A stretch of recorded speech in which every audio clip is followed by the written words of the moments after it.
So let's start. So we do have our last case today. Marne, by the way, we do have a video with the last class, not about Ghana, but in-class video. I will check. Okay. So the last case is about Ghana and then Ghana's national strategy for competitiveness and growth.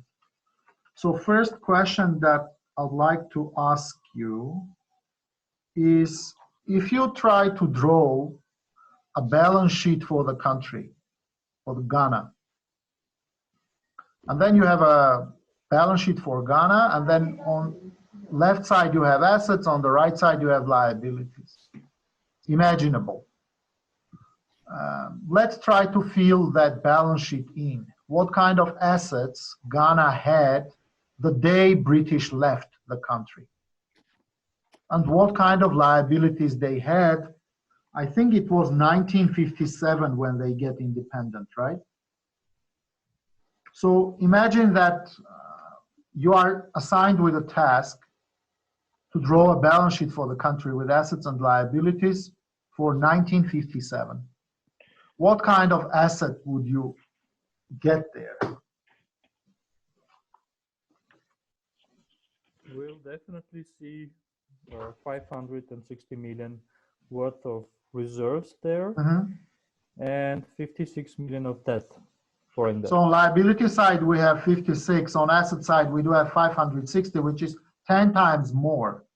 Yeah. So usually when the colonial power leaves, you are left with debt. In this case, you are left with more reserves, 10 times more reserves than you have debt, actually. Okay, what else? Natural resources in the asset side. What kind of natural For example, resources? it's gold, diamond. Cocoa. Oxide. So Ghana is rich in natural resources. At one point, they were the second biggest producer of gold. They produce cocoa, and they produce a lot of other things. Okay, that is also on the asset side. What else? I think that the developed roads, railway, telecommunication, radio. I think it is a fair point. So if you follow the case, there was a governor named Gordon Gukixberg. Yes. And that British gentleman tried to build as much as he could. And he built, I think in 1928, they had 3,400 kilometers of new roads, which is phenomenal. On the other side, they had hospitals. They had Korle-Bu, which is like nation's first general hospital, which was a model hospital for the rest. Okay, that's a fair point. What else? They have one of the world's richest mines in Asante region. Yep. That is again about gold, right? Yeah. Yep. If you think about like diamond, now we're talking about the factor conditions, right? So we talked about physical infrastructure. Yes. We talked about their endowments in terms of gold, in terms of other things. What else can we put there? The labor. Labor, what do you mean by labor? I mean the education system of Ghana at that time. The education system was improved after the independence. So the lack of... But give me some numbers from 1920s, 1930s, 1940s.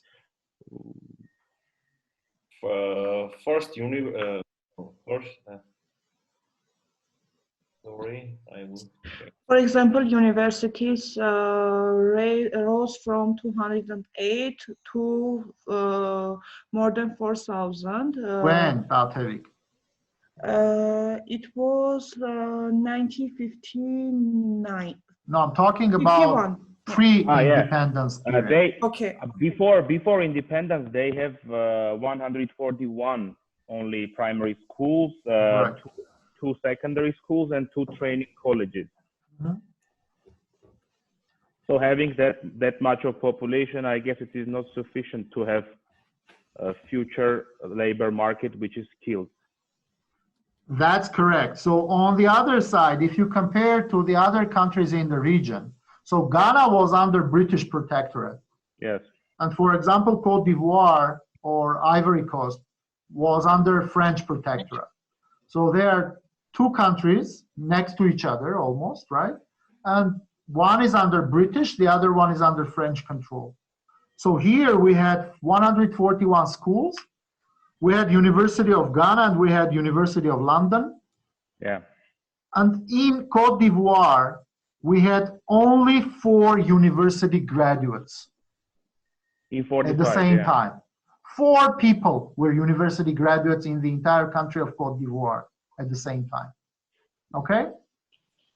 Which leads us to another point, which is probably about public administration. What was the difference, for example, in French colonies and in British colonies?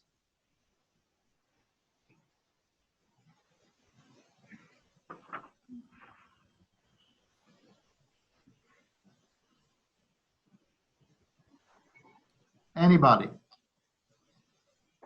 I The guess citizens- Britons were more liberal. Tell me more. Well, they assume that locals can have their involvement in the country government role, not in the middle or above middle levels, but in low levels.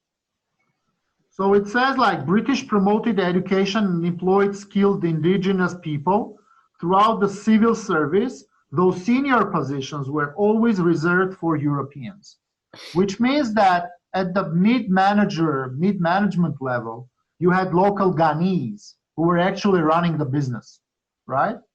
And where the regulation was coming from? From London? It was approved in London, but it was decided in Ghana. Yeah. In French colonies, everything was coming from their Dakar Administration Center, approved in Paris. So legislation, for example, for Cote d'Ivoire was written in Morocco, approved in Paris, implemented in the country.